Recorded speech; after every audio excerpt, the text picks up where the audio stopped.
Why do I read the books? Because I like them, bro. I don't have to like every aspect of these books, and there are definitely some parts of these books that I do not like. I don't have to like every aspect of them in order to enjoy the experience of reading them and the fandom as a whole.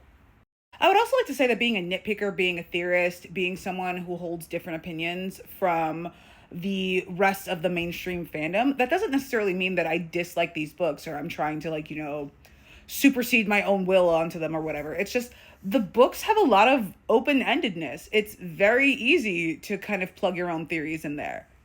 Like, if she didn't want us parking our theories into the holes of her world building, maybe she should have made the world building a little bit more solid. Sarah.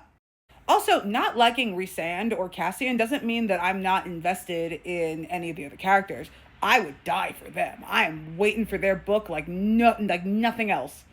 Like, just because I find Rhysand annoying and his narrative framing shitty does not mean that I am not ready to eat up any book about them, a side story about Callias and Vivienne, like literally anything. A more novella that would be lovely to explain some of the stuff going on between her and Asriel and Eris. That way I don't have to write it myself in fan fiction. Like, come on, Sarah.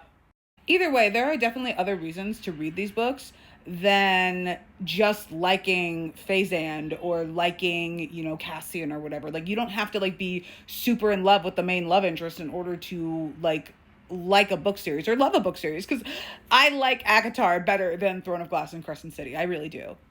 Crescent City has better, more solid world building, but the characters I feel like don't stick with me quite as much.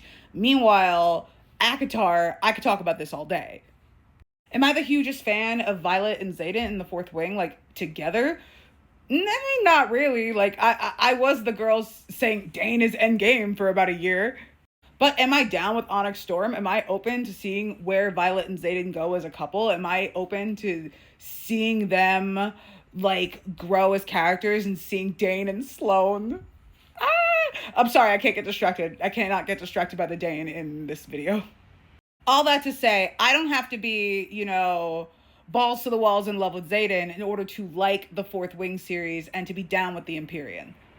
The same goes for Acotar. I don't need to be balls to the walls in love with Rhysand or excusing Cassian for every ain't shit fuckboy thing he does in order to like this series and in order to be fascinated with it, with the things that are good about it and the things that are not so good about it,